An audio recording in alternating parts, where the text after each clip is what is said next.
Good morning, good afternoon, and good evening.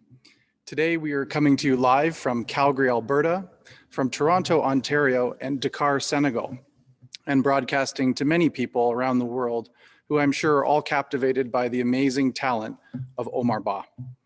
My name is David Leinster, and I'm the CEO of Contemporary Calgary, and I want to extend a warm welcome to you all today.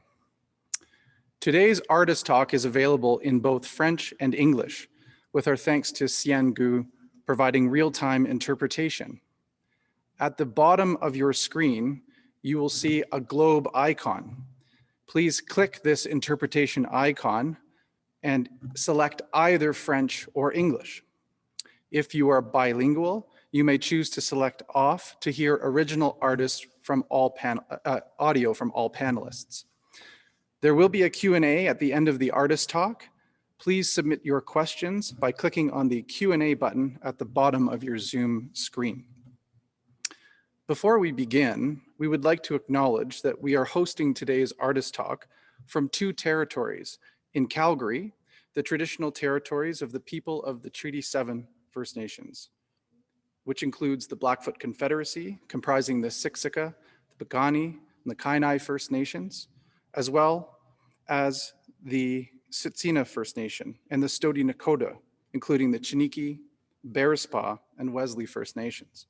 The city of Calgary is also home to the Métis Nation of Alberta Region 3. And in Toronto, we are hosting today's discussion on the traditional territory of many nations, including the Mississaugas of the Credit, the Anishinaabeg, the Chippewa, the Haudenosaunee, and the Wendat people, and is now home to many diverse First Nations, Inuit, and Métis peoples. We also acknowledge that Toronto is covered by Treaty 13, signed with the Mississaugas of the Credit, and the Williams Treaties signed with multiple Mississaugas and Chippewa bands. It is a real honor and a privilege to host today's discussion and to present Omar Ba, Same Dream, here at Contemporary Calgary, which was organized and circulated by the Power Plant and curated by Justine Khalil, who is also here with us today. We simply can't exist, and events like this don't happen without the generous support of many people. First, our presenting sponsor, the TD Ready Commitment, and our supporting sponsor, the Swiss Arts Council, Pro Helvetia. I would also like to thank the generosity of our exhibition benefactors, the Palmer Family Foundation, and Yves Trepanier and Cheryl C. Gottslig. Thank you so much for your friendship and your leadership in this community. And of course, our public funders, including the Canada Council for the Arts, the Alberta Foundation for the Arts, Calgary Arts Development, and the City of Calgary. I would now like to invite Stuart Keeler, Senior Art Curator, TD Bank Group Canada, to say a few words. And after Stuart, I will ask Yves Trepanier, Exhibitions Benefactor and Director of Trepanier Bear Galleries here in Calgary, who will introduce Omar and Justine. Thank you, and go ahead, Stuart. Thank you. Thank you, everybody, for being here. Welcome to my home here in Toronto, Ontario. Interesting times we live in, but art connects us all in really interesting and wonderful, magical ways. There's never really been a more important time to gather together, albeit virtually, to celebrate the power of art and to hear from exceptional artists and curators. In 2018, we launched the TD Ready Commitment, our global corporate citizenship platform to open doors to a more inclusive tomorrow. As a senior curator of the bank in managing the art collection, this is a tool that is also amplified throughout the collection, but also within our sponsorship platforms. One of the main drivers of the TD Ready Commitment is connected communities, where we are working to ensure that we create opportunities for everyone to participate and feel included in their communities. We believe at TD that art is a catalyst in activating this goal by reflecting current and often difficult conversations and poignant dialogue. And in leading the TD Art Collection team, I can say that we are also committed to collecting artwork that is reflective of all voices and timely perspectives, while also helping to break down barriers that many artists are facing in the art sector and amplifying diverse voices. Everyone belongs. TD is very, very proud to be supporting Contemporary Calgary and the Power Plant for this exciting conversation that brings us together today. literally globally. Art has the ability to push ideas forward. I don't think I need to say that to you in the audience here, because I think we're all speaking the same language. Art can challenge narratives, build bridges, kind of connect those gaps in a really interesting way with empathy. At TD, we recognize the power of seeing yourself represented in art.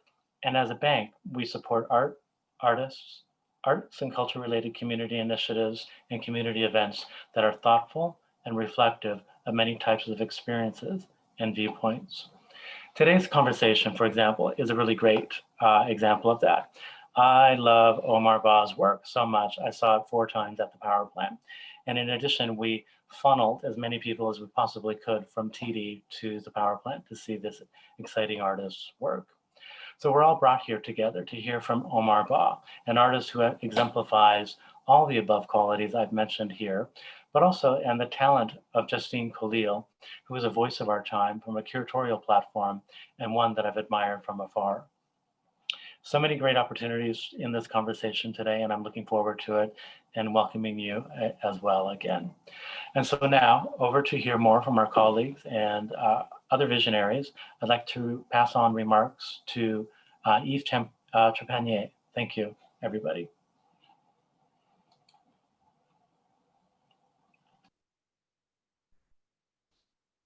Bonjour tout le monde et bienvenue.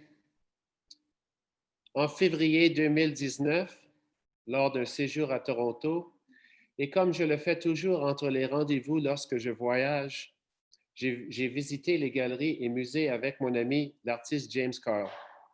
C'était un après-midi d'hiver froid et nous avions décidé de visiter le Power Plant Contemporary Art Gallery. Nous n'avions aucune idée de ce que nous allions voir. Il y avait 3 expositions à l'affiche, celle d'Omar Ba et 2 autres, de l'artiste inuit Shuvanya Shuna et l'artiste noire américaine Alicia Henry. James et moi, nous étions étonnés, complètement étonnés. Nous ne connaissions pas le travail de Omar Ba. Qui est Omar Ba? Omar est un artiste connu au monde pour sa peinture de médias diverses qui combine des motifs figuratifs et décoratifs pour former des récits visuellement et émotionnellement complexes qui traitent des problèmes les plus pressants de notre temps. De son travail, il constate: mes œuvres évoluent avec moi.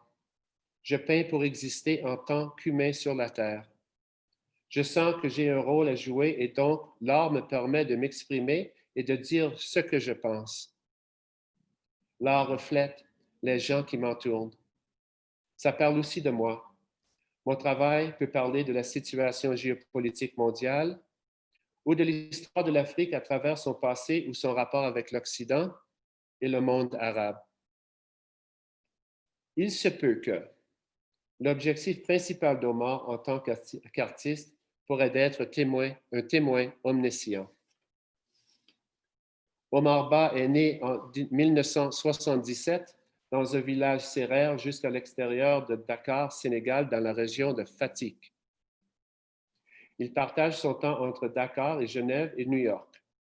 Il a fait ses études à l'École nationale des beaux-arts de Dakar avant de fréquenter l'École supérieure des beaux-arts de Genève.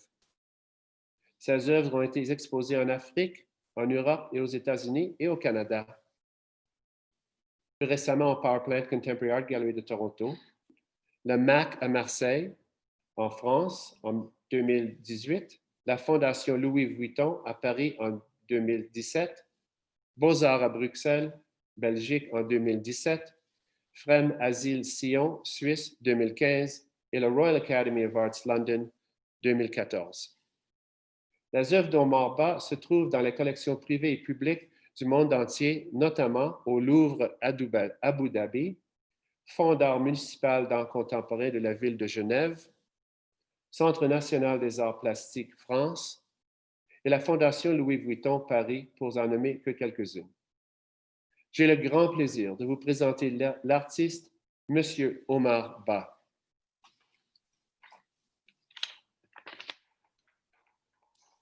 Bonjour, hi. Hey, bonjour Omar, bienvenue. Bonjour. Merci à vous. C'est un plaisir. C'est un plaisir de vous avoir.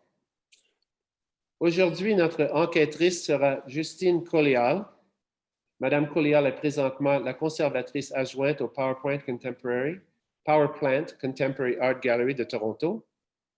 Elle est titulaire d'une maîtrise en conservation de l'Université OCAD et d'un baccalauréat de l'Université de l'Alberta, avec une spécialisation en art et culture visuelle. Elle a effectué un stage au Luce Foundation Center for American Arts du Smithsonian American Art Museum et au Art Gallery of Ontario. Certains de ses projets de conservation antérieure comprennent Interface, Fringe Gallery Edmonton, Intellectual Play, DC3 Art Projects Edmonton, et Sounding the Alarm, The Poetics of Connection, Art Gallery of Ontario. Depuis son arrivée au Power Plant, elle a organisé des expositions pour Beth Stewart, Thomas J. Price, Howie Tsui, et a assisté à l'organisation des expositions d'Ellen Gallagher, Shuvnai Ashuna et Nafus Ramirez Figuera. Je vous présente Madame Justine Collial.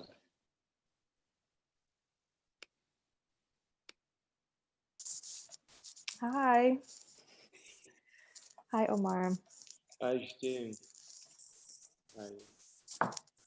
I want to say first a thank you to David, Stewart, and Eve for their wonderful introductions, and also extend a big thank you to Contemporary Calgary for inviting me to participate in this In Conversation today. I'm very saddened to hear about the closure of the gallery, which I believe is happening at the end of the day today. But I'm also, happy to hear that something is being done to help stop the spread of COVID in Alberta. So mixed feelings. But it's so nice to have you here, Omar. Thank you so much for joining us. It's been a real pleasure working with you on the Calgary presentation of Same Dream. How have you been lately? Oui, ça va bien, ça va bien.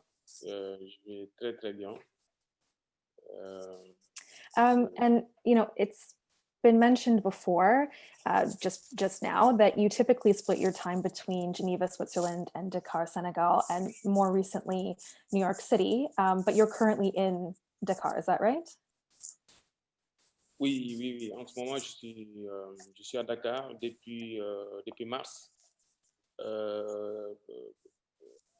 La plupart du temps, je faisais la navette entre Genève, Dakar et puis New York où j'étais.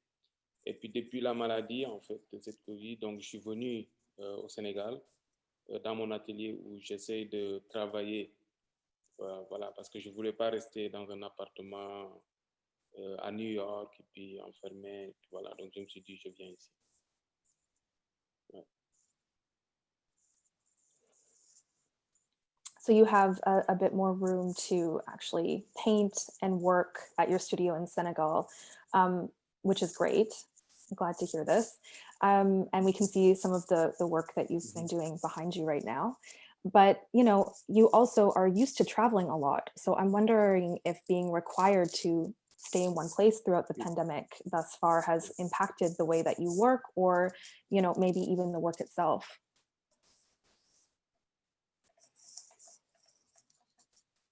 Très sincèrement, oui, parce que ça faisait pratiquement presque 20 ans, bientôt, ou disons précisément 18 ans, que je n'avais pas passé autant de temps au Sénégal, parce que je venais, je restais un mois, je repartais. Mais là, je suis resté, ça va faire bientôt 8 mois, 8 à 9 mois. C'est vrai qu'au début, je pensais que ça allait être simple, donc j'allais juste partir sur les mêmes bases de travail que j'avais, que ce soit en Suisse ou à New York. Mais quand je suis revenu ici, les premiers mois, c'était un peu bizarre. Bon, après, je me disais peut-être c'était à cause de la maladie. Donc, comme j'ai ma famille, ma femme, mes enfants, donc il fallait que je pense à eux parce que c'était important de penser à la famille et tout ça. Et après, il fallait que je m'organise pour avoir du temps pour moi-même, pour mon travail.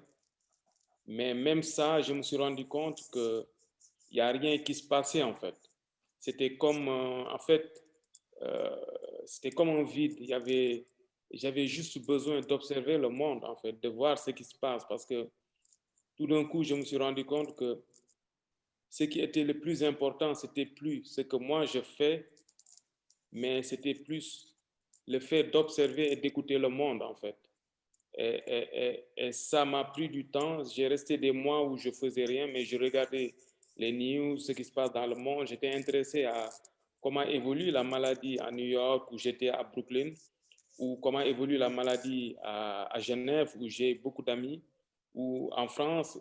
Partout où j'ai des amis, j'étais un peu inquiet pour eux. Donc, j'étais sur Internet, je regardais les informations, où je suivais les news. Donc, j'étais en contact avec des amis pendant ce temps. Et donc, je ne pouvais pas travailler. J'ai essayé, mais il n'y a rien qui se passe. C'est depuis 3 mois, 4, où j'ai commencé vraiment à revoir l'envie de peindre et de me reconnecter avec les idées de création. Voilà.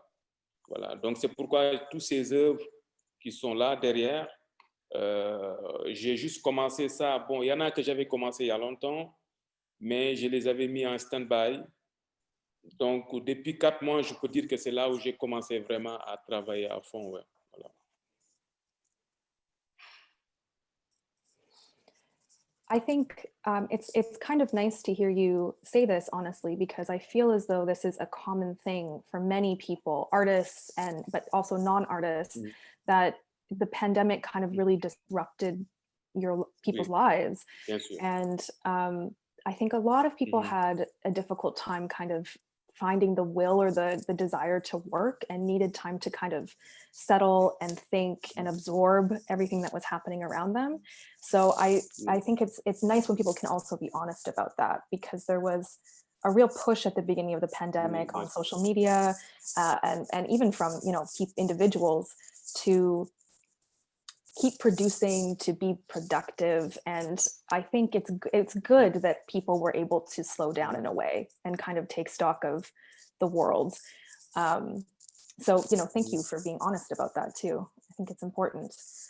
And I do want to talk to you about the paintings behind you and your new work, but I was hoping that we could also kind of work backwards a little bit, if you will. So, for anyone who is joining us that is maybe unfamiliar with you and your practice, I'm wondering if you can give us a bit of insight into how and why you started painting.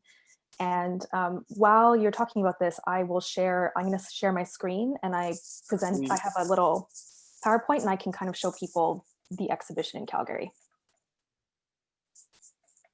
D'accord, super, merci. Bon, moi, je suis arrivé à la peinture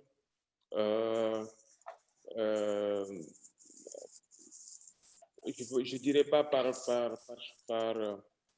accident, hein, parce que je me suis toujours intéressé à la peinture, à l'art. Chaque fois que j'avais des amis ou des personnes que je connaissais qui faisaient la peinture ou qui faisaient des métiers de création, j'avais cette envie de les fréquenter, de m'approcher d'eux. Et puis ça pouvait m'amener à aller très loin, à me déplacer de ville en ville ou de quartier en quartier, et puis à aller les voir, être à côté d'eux pour vraiment regarder comment ils faisaient. J'étais un peu fasciné par la création que faisaient ces gens. Donc, petit à petit, j'ai commencé à essayer de faire des choses chez moi. Et puis, jusqu'à un certain moment, j'ai faisais mes études dans une école de mécanique générale. C'est une école de formation professionnelle. Et puis un jour, on avait un devoir de mécanique. Et puis, le prof nous avait donné un cours, un test qui était un peu un test sanction, parce qu'il y a un des étudiants qui avait fait quelque chose qu'il n'avait pas aimé. Et puis, pour nous sanctionner, il nous avait donné un devoir qu'on n'avait pas fait le cours. Le cours, on ne l'avait pas encore fait. Donc, ça veut dire que nous tous, on allait avoir des mauvaises notes. Et moi, quand il m'a donné la feuille, le polycope, où il y avait les exercices, C'était un peu comme ça. Donc, j'ai retourné le papier et puis derrière, j'ai dessiné en fait une personne qu'on poignarde par le dos. Et puis quand il est venu à côté de moi, je lui ai remis en fait l'épreuve en lui disant que c'est ce que vous étiez en train de nous faire. Et puis il a regardé et puis il a souri et il m'a dit, mais il faut que tu viennes me voir dans 3 jours, j'ai besoin de te parler. Bon, moi je pensais qu'il allait soit me grogner ou me dire, ouais, mais je ne veux plus vous voir dans mes cours. Voilà, donc quand je suis venu, j'ai été un peu surpris de voir qu'il était devant un ordinateur. À l'époque, il y avait les ordinateurs qui commençaient à venir ici. Et il a commencé à m'expliquer comment on dessine sur l'ordinateur et comment on mélange les couleurs. Et il me dit, ouais, si tu prends le bleu, le rouge, tu as du violet. Et puis moi, j'étais un peu étonné. Je me suis dit, mais lui, c'est un prof de mécanique et là, il me fait des cours de peinture. Et après, au bout de 3 minutes, il se retourne, il me regarde et il me dit, écoute, Omar, je vais te parler comme mon petit frère. Je vais être sincère. Ce que je vais te dire, je ne devais même pas te le dire parce que je suis professeur ici. Il me dit, mais qu'est-ce que tu fais dans cette école? Il me dit, regarde, si tu termines ta formation, tu vas avoir un diplôme de mécanique générale.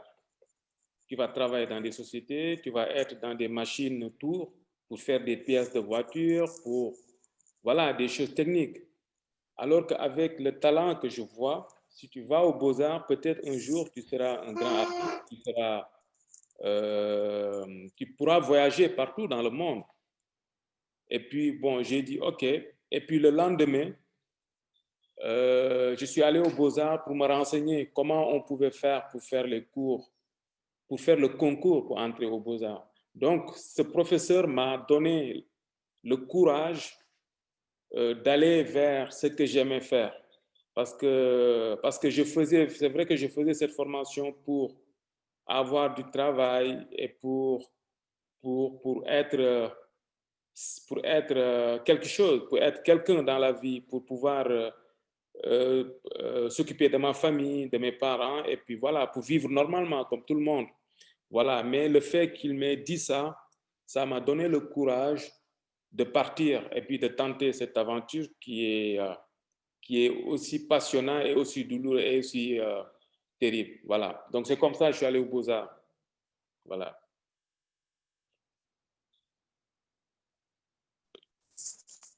That's wonderful. Thank you for telling that story. That's really great. And sorry for the buzzer.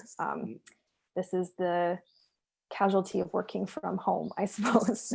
So after you kind of switched career paths, you moved to Geneva to attend the fine arts school there, and you started painting primarily on a black background, as opposed to like a primed white canvas, which is maybe understood as the more traditional or familiar method of painting.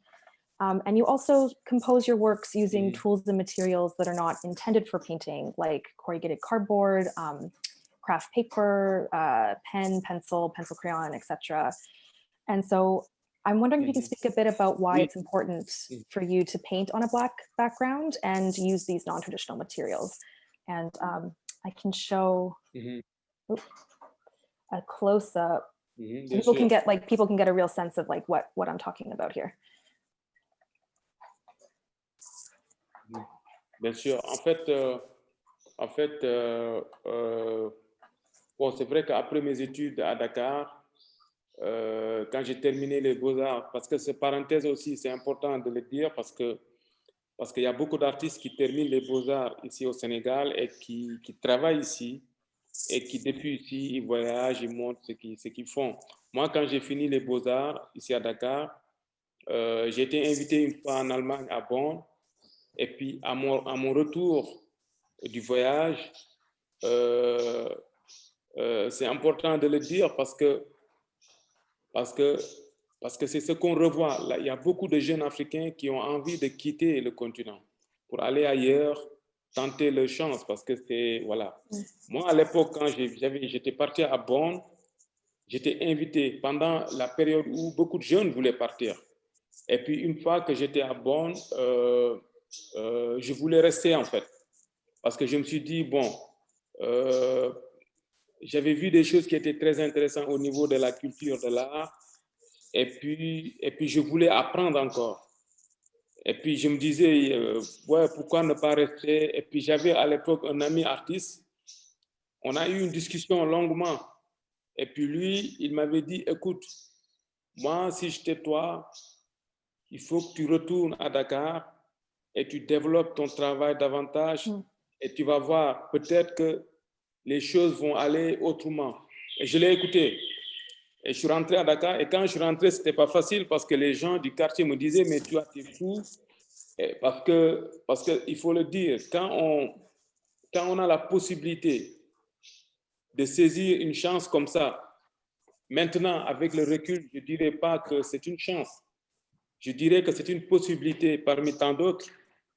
Quand on a ça, et puis en tant que jeune, et puis on part, et puis on ne l'exploite pas, dès qu'on revient dans le continent, on est un peu mal vu par contre. On est un peu mal vu. C'est comme si tu voulais rien. C'est comme si tu ne peux pas réussir ta vie. Voilà. Et donc, moi, j'étais un peu confronté à ça. Mais comme j'ai toujours pris tout sur moi-même et j'étais dans mon monde, pour moi, c'était pas trop compliqué. Mais j'ai vécu cette période qui était très, très compliquée parce qu'il n'y a personne qui t'aide, il n'y a personne qui veut, parce que tout le monde est un peu contre toi, à part ta famille, un peu. Donc, à cette période, j'ai rencontré un artiste suisse qui était venu à Dakar pour faire un wall painting, un symposium. Et puis, j'ai participé à son projet. Et je pense, pendant qu'on faisait le wall painting, il m'avait ciblé parmi tant d'artistes. Et c'est à partir de lui qu'il m'a pris à côté en me disant, est-ce que tu veux faire un master à Genève?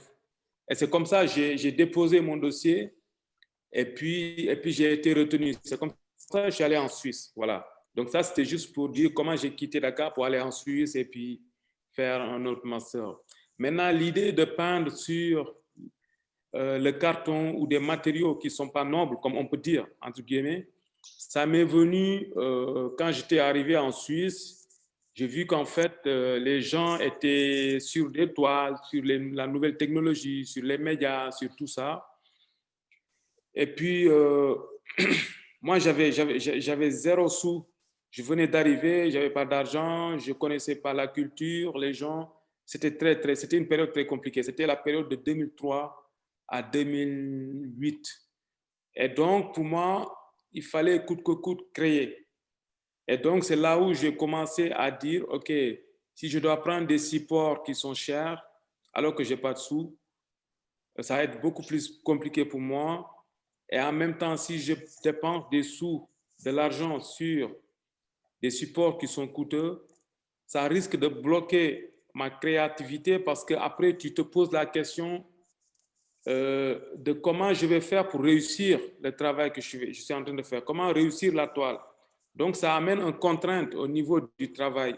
Et je voulais enlever les contraintes parce que comme j'étais fauché, je n'avais pas de sous, donc il fallait enlever tout ce qui peut me ralentir. Et c'est là où j'ai commencé à peindre sur n'importe quoi, sur des tissus, sur du papier, sur du plastique, sur du carton.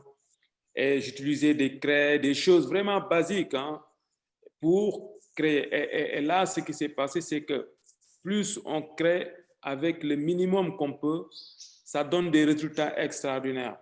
Et l'envie de partir des choses pas chères et les rendre et les amener à un autre niveau m'avait plu. Voilà, c'est comme on te donne 1 franc et tu peux en faire des milliers de francs. Et c'est ça que j'ai fait. Donc, j'ai commencé à peindre. Et puis, l'autre chose qui est venue dans cette idée, c'était, comme j'étais un peu un révolté de la peinture, je me disais, l'idée même de peindre sur du blanc qu'on impose, pour moi, c'était idéologique, tu vois, parce que je me disais, mais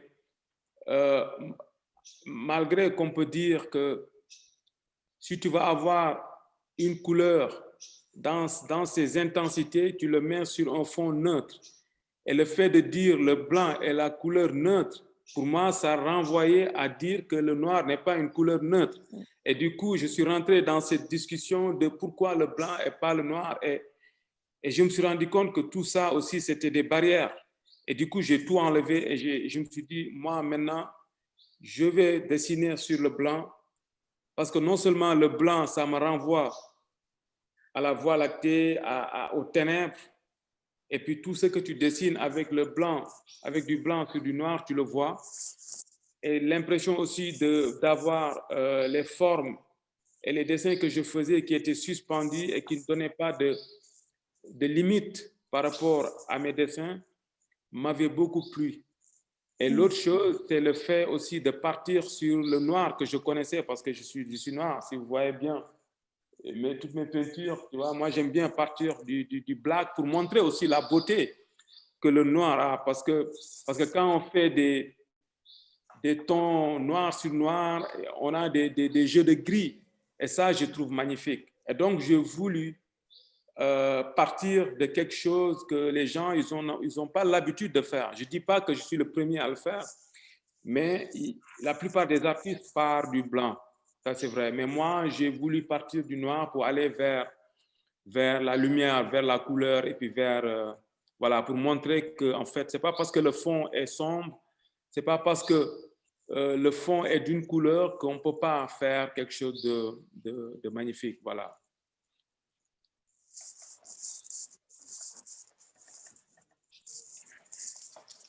Did you find, and yes, of course, I completely agree.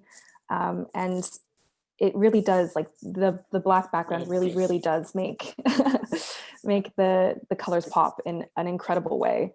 I'm wondering if you had any pushback from your peers or from other artists or maybe your profs when you were kind of doing this really innovative work, because I think, I mean, for me, I believe that innovation comes out of trying things differently, working kind of in an interdisciplinary way, or mixing materials and breaking outside of those kind of boxes that were put in.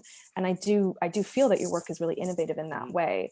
But sometimes with that innovation, there's people that will not understand or refuse to understand. And so I'm wondering if you had a difficult time kind of convincing the arts community in Geneva and maybe Dakar that this was like right for you and this was the direction you needed to go in. Non, c'est pourquoi non, c'était pas du tout facile. Au début, je faisais partie de ces artistes qui étaient un peu marginalisés en fait. Maintenant, je peux le dire parce qu'en fait, la plupart des gens avec qui j'avais fait les Beaux-Arts à Genève, quand ils faisaient, il y avait des groupes d'artistes où il y avait les expos, les trucs. Et moi, à un certain moment, j'étais plus invité parce que non seulement les gens ne comprenaient pas ce que je faisais, mais comme je n'étais pas accepté, j'étais moins invité dans des expos.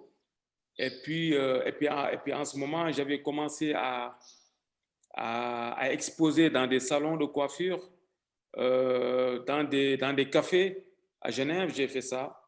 Et puis, je me rappelle, il y a une expo que j'avais fait dans une maison de quartier parce que comme je pouvais plus avoir accès aux galeries, aux musées, aux trucs culturels qui sont représentatifs de l'art contemporain. Donc, je me suis contenté de montrer mon travail aux gens parce que pour moi, le but, c'était de communiquer.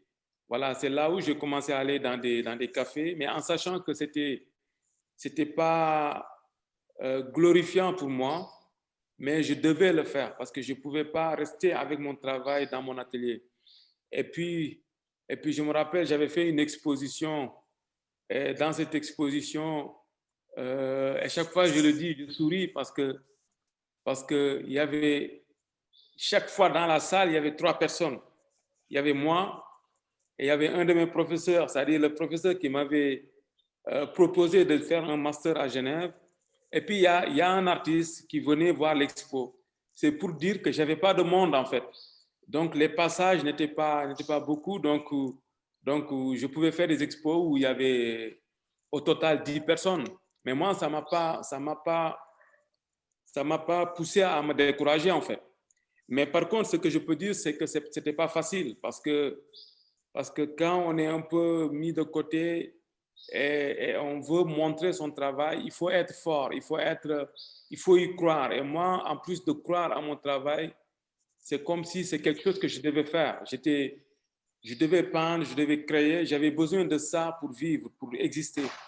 Et c'est ça qui m'a donné la force de continuer. Et puis, jusqu'au jour où j'ai rencontré mon premier galeriste, qui est Guy Barchi, et puis qui maintenant, la galerie est devenue White à Genève, qui m'a introduit et qui a flashé sur mon travail. Et c'est comme si lui, il avait vu des choses que les gens, ils n'avaient pas vues.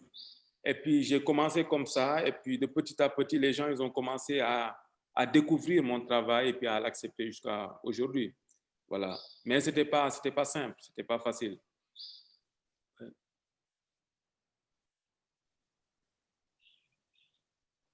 Yes, yeah, it definitely sounds difficult, and I'm sorry that you had to endure that, but I'm also so happy that you persevered because the work that you're doing is Oui. incredible, and people need to see it, I think.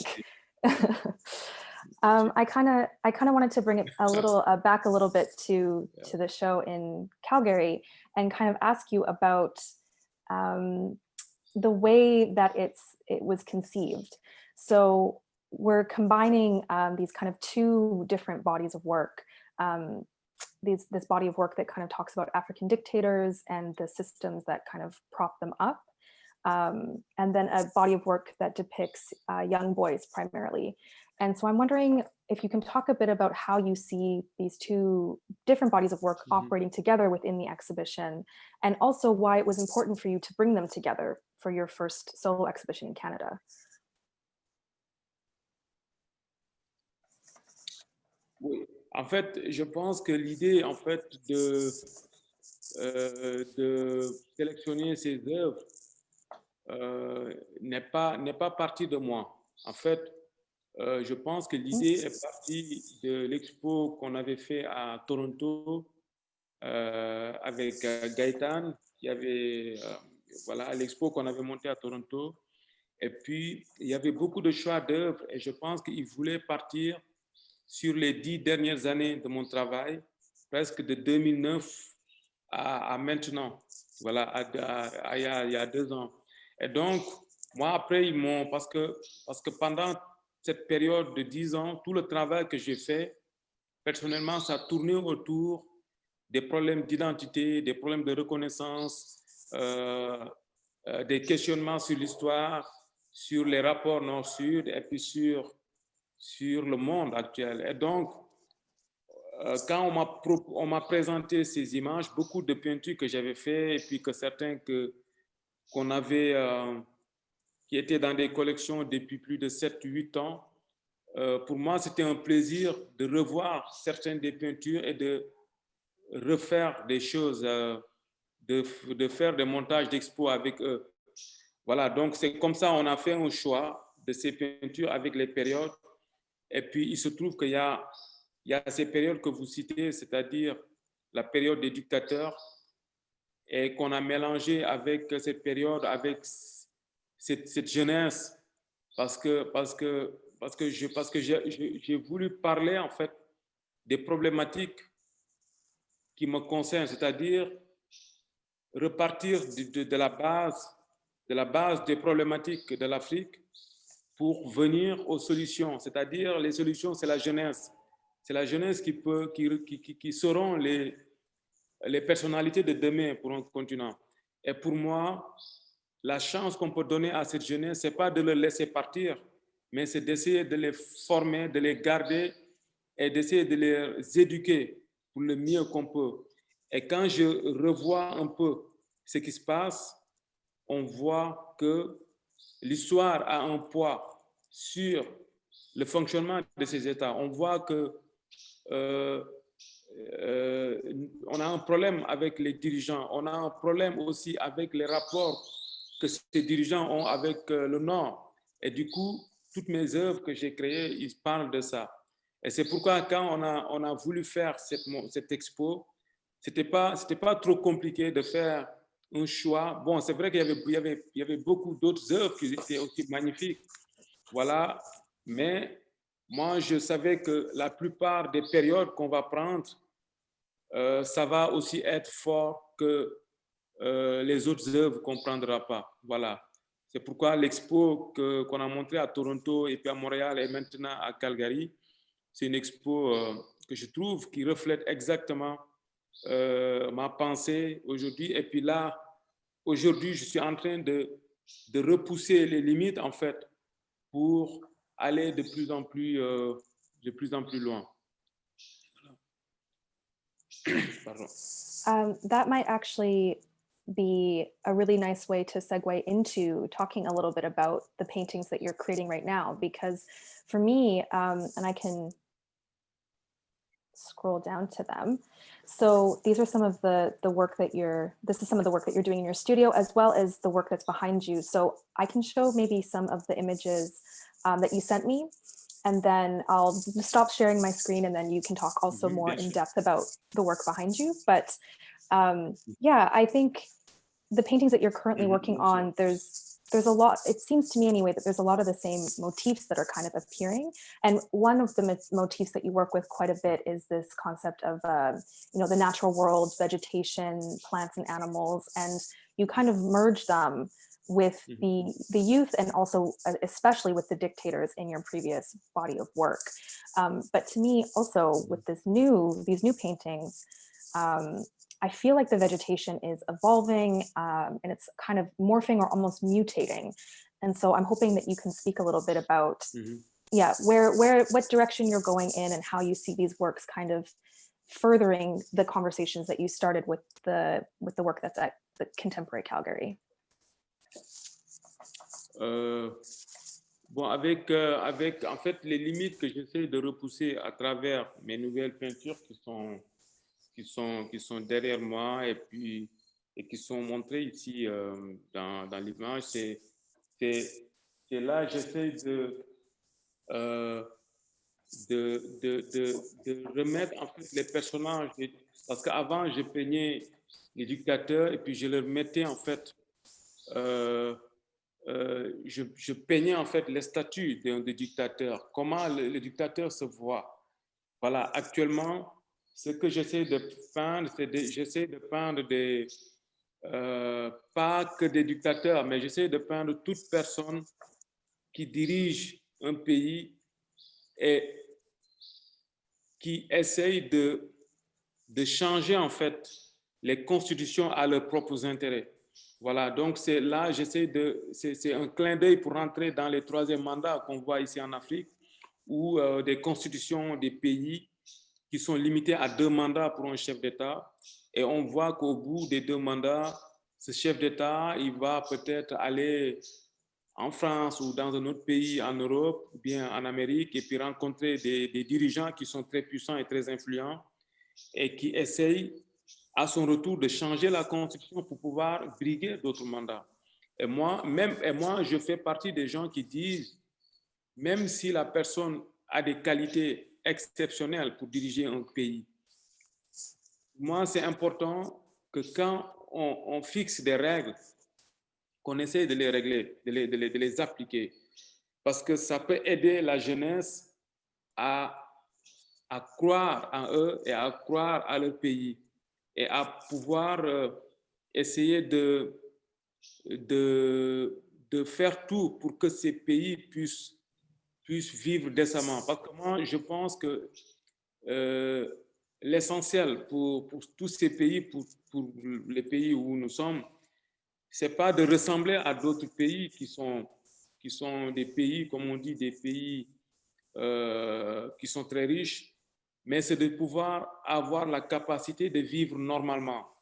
Vivre normalement, c'est pouvoir vivre en bonne santé et puis se nourrir normalement, c'est-à-dire avoir cette autosuffisance alimentaire.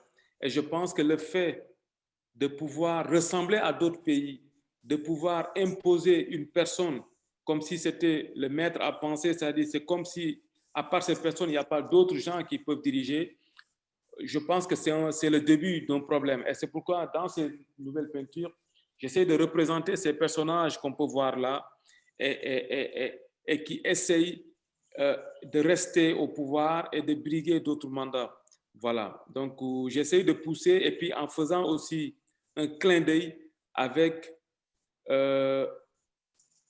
les forces qui peuvent les soutenir, c'est-à-dire les forces qui sont derrière, qu'on ne voit pas, mais qui les soutiennent, qui leur donnent cette courage ou bien cette possibilité de penser qu'ils peuvent rester au pouvoir. Voilà. Voilà.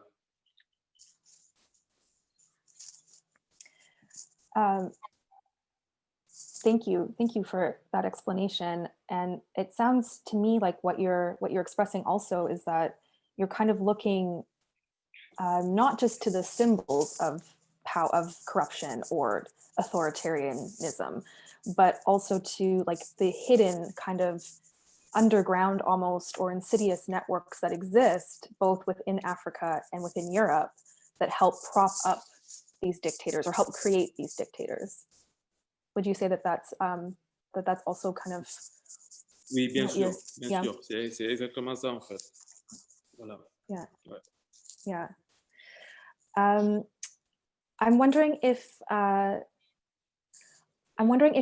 you feel, and you might not have an answer for this, and that's okay, but I'm wondering if you feel that it might be more difficult for your audience to recognize the more banal kind of aspects of colonialism,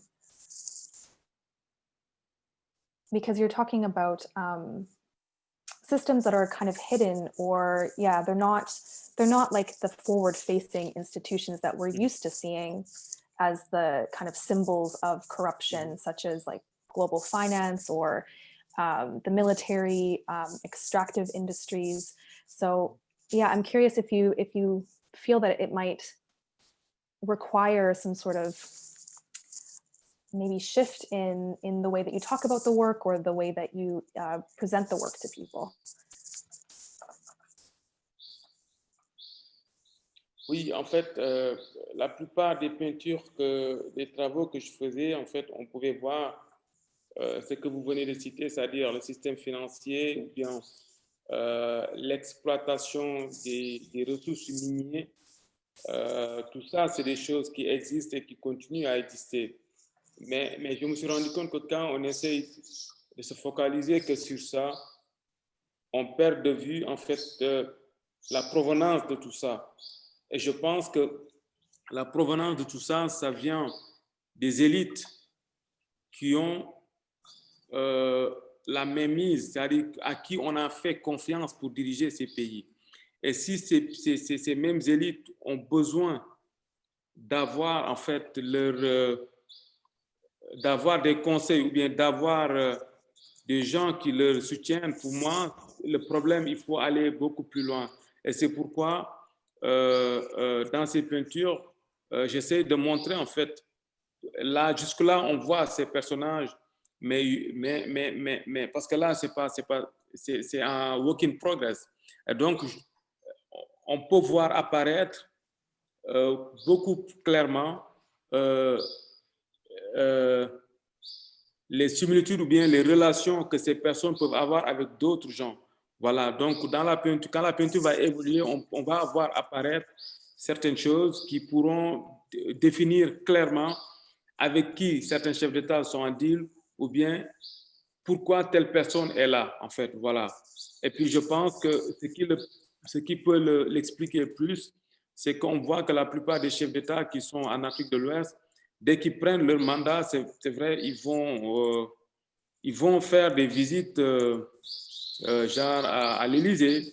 Et puis tu vois que le discours qu'ils ont pour être élus aux élections, dès qu'ils reviennent de ces voyages, ça change complètement. Et la plupart des gens, même se posent la question en ironisant, on dit que c'est comme on les a fait des lavages de cerveau. Et ça, c'est des choses qu'on a l'habitude de voir. Voilà.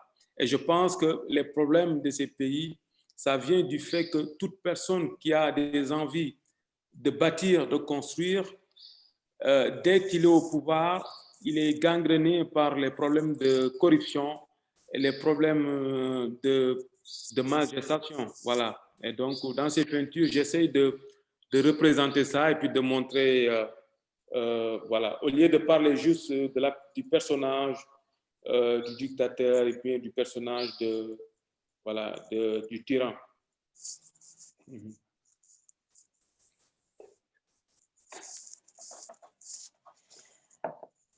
I appreciate that. It's a difficult job, I think, to do, because it is so complex. And I do find it interesting that it took something like a global pandemic to kind of, and not just for me, not just for you, but I think for so many people to kind of like allow people the space to think about kind of these hidden systems.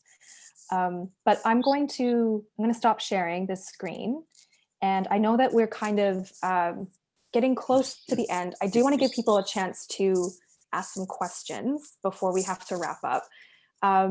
And I also want to give you a chance to, if you wanted to kind of talk a bit more about the work behind you, because I think what I really like about seeing your studio and having those photographs to show to people is that you get a really great sense of like the dynamism of your work and how you paint and like the energy that you bring to your paintings, and seeing the kind of the progression in the photos of, you know, having a more black and white image to having more color, but also like I can picture the way that you might move through all those paintings.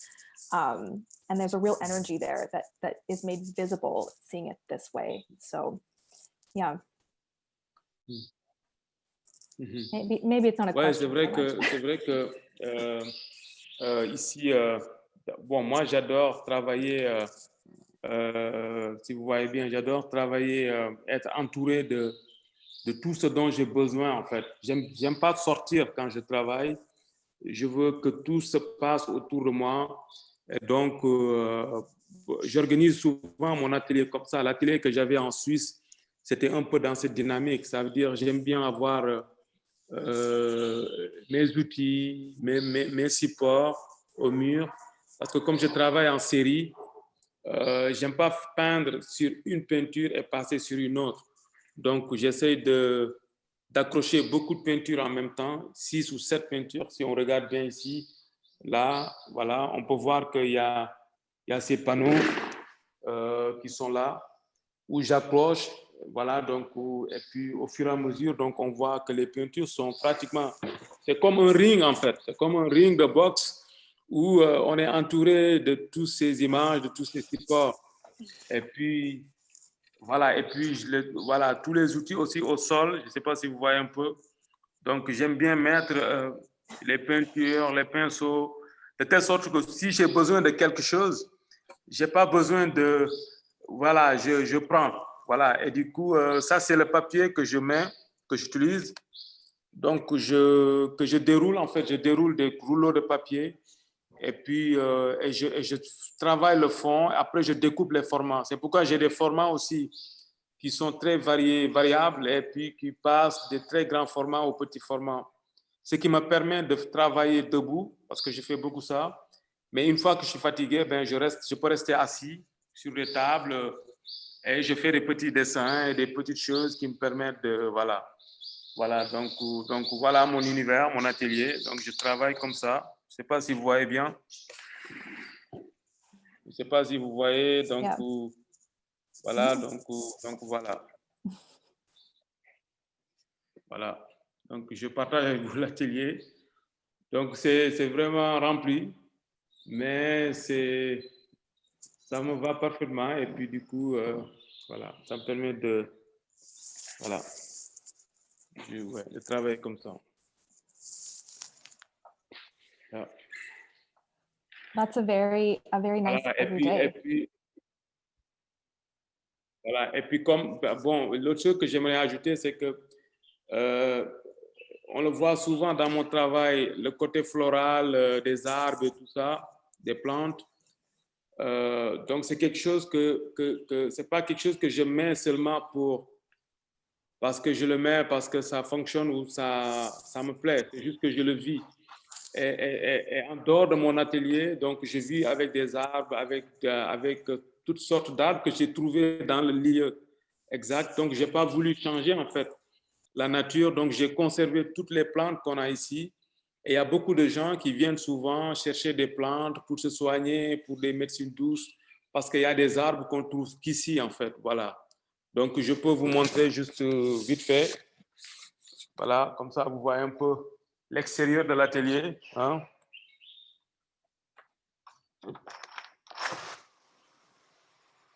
Voilà, c'est un peu comme ça.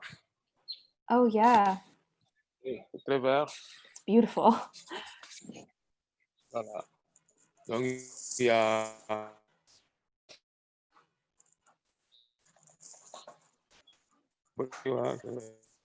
Donc, voilà l'atelier. Yep.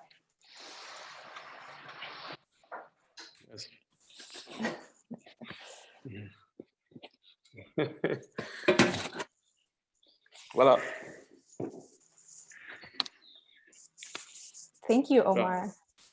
Thank Ben, you. Thank you for showing us that. I think it's so, I do think, yeah, it's great to see kind of the surroundings because yeah, your work is so lush with all these plants and all this vegetation, some of which is like made up, some of which is real or exists in real life. And I just, yeah, it's great to see kind of where you work and how you work. Thank you for showing us.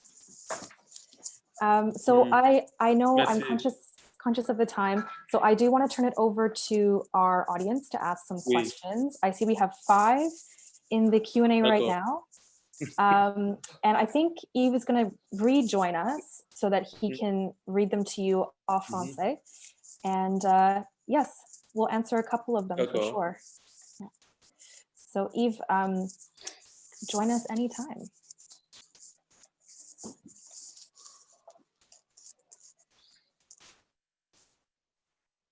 Oh, you're muted. Voilà. Hello. Allô. Ça va bien, tout le monde? C'était fantastique. Merci, Omar. Merci, Justine. Nous avons quelques minutes pour prendre des questions. La première que je trouve tellement touchante pour Omar. Attendez une petite minute, je vais voir. Une personne de Calgary qui écrit « J'ai visité l'expo le mois dernier. Je suis un réfugié politique de le pays des Balkans. J'ai vu les œuvres d'Omar et j'ai compris un lien entre mon ancien pays et mon nouveau pays, le Canada. Pour la première fois, je me sentais supporté par cette société. Merci Omar et merci Contemporary Calgary. Yeah, merci. Deuxième question, Omar. Comment est-ce que vous utilisez la marque répétitive pour exprimer vos thèmes?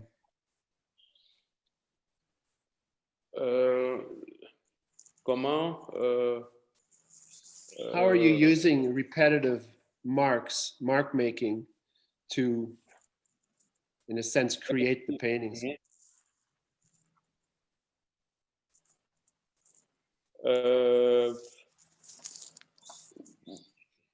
Ouais, des fois, j'utilise des empreintes. Je peux utiliser n'importe quel genre d'empreinte. Et puis, sur la peinture, j'utilise, c'est pas avec des doigts, j'utilise des brosses, des pinceaux. Et pour moi, c'est un peu méditatif, en fait. Voilà, donc le fait d'utiliser des gestes répétitifs avec un outil, ça me permet en fait de méditer longuement sur ce que je suis en train de faire et puis sur ce dont j'aimerais être. Parce que comme j'ai l'envie de le dire souvent, la plupart des problèmes que je résous en fait, ou des choses que je pense, ou des éventuelles peintures que je vais créer, je les obtiens quand je fais cette répétition au niveau de mon travail. En fait, c'est une façon de m'évader sur d'autres d'autres cieux, en fait. Voilà, voilà. Oui, Pourquoi j'aime bien répéter les formes énormément ou faire des petits gestes sur le visage, des petits ronds comme ça.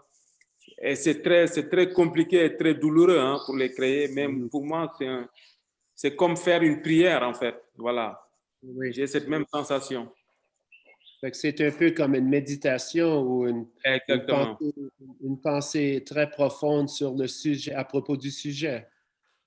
Ouais, parfaitement, parfaitement. C'est un peu ça, oui. C'est un peu ça. Oui, oui, Voilà. oui. Merci. Merci à vous. Troisième question. Je suis intéressé de savoir quel artiste vous inspire. Ah, les artistes qui m'inspirent. Écoutez, bon, moi, je fais partie de ces artistes qui ne passent pas leur temps, c'est-à-dire à regarder les artistes qui font un peu comme ce que je fais. C'est-à-dire, mais quand je revisite certains artistes, j'aime bien l'artiste comme Soutine. Son histoire, sa façon de peindre. Et puis, j'aime bien un artiste comme Andy Warhol sur sa façon de mettre la couleur, les peintures et tout ça. Voilà. Mais la plupart des artistes qui m'inspirent le plus, c'est des artistes musiciens. Moi, j'aime bien écouter de la musique et ça me permet de m'évader, de rentrer en transe.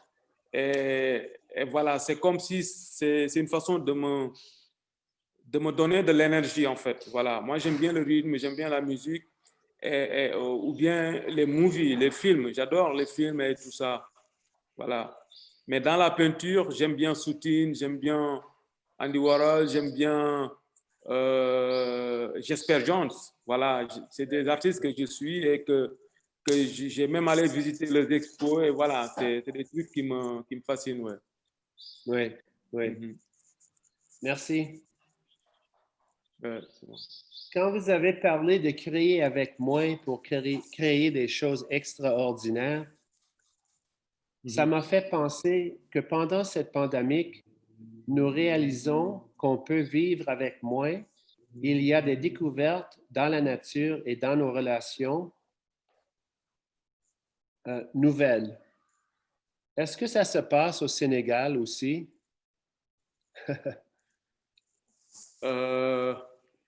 Est-ce que ça se passe au Sénégal, qu'on peut vivre avec moins de choses et puis dans la nature?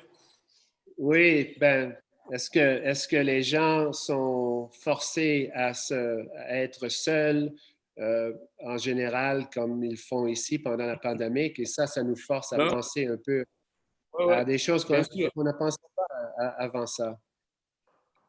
Est-ce que Ouais, ça non, se c'est passe vrai là? qu'ici, bon, ici, c'est vrai qu'au début, les gens,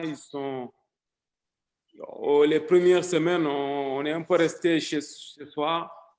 Voilà, mais ça n'a pas duré longtemps parce que le Non. rapport que les gens ont avec l'intimité, c'est différent. Ici, les gens, ils sortent, bon, on fait attention et puis, mais il y a quelque chose que les gens ont développé et qu'on n'avait pas, c'est le fait de ne pas se donner la main.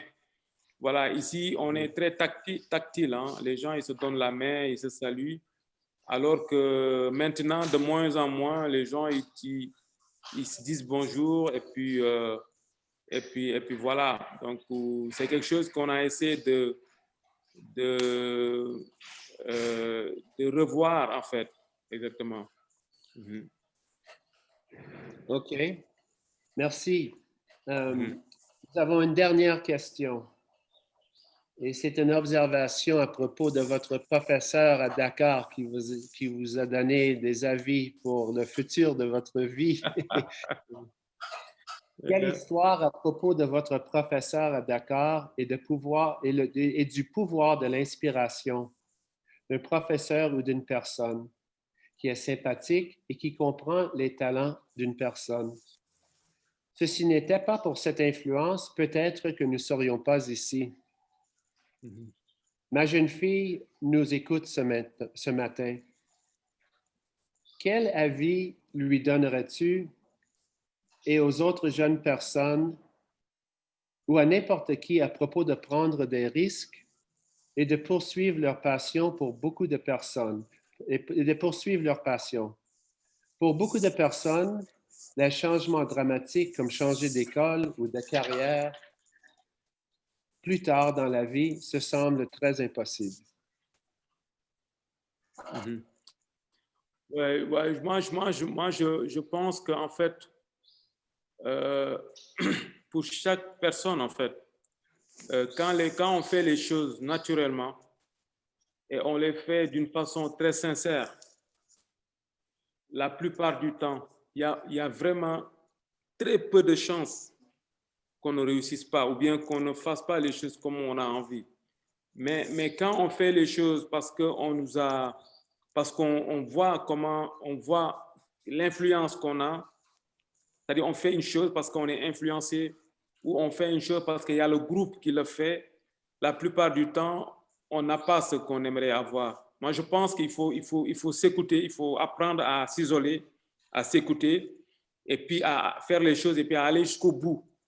Et après, l'avenir nous dira, mais dans la plupart du temps, on sort gagnant. Voilà, moi je pense à ça. Je pense qu'il faut aller jusqu'au bout et il faut faire les choses, mais d'une façon aussi très assidue en fait. Voilà, exactement. Voilà. Oui, oui. Et toi, tu as eu la bonne chance d'avoir des personnes qui t'ont aidé. Voilà, moi j'ai pas eu beaucoup cette chance. La plupart des choses que j'ai eues, c'est que j'ai eu des rencontres. Et puis ces rencontres, j'ai su les exploiter parce que, comme on dit, les premières rencontres, c'est les dernières rencontres. C'est-à-dire il faut savoir se jeter sur l'occasion et puis faire ce don. C'est ce que je disais, il faut aller au bout de ce dont on veut faire. C'est-à-dire il faut se donner le temps, donner la force et aussi après laisser faire les choses.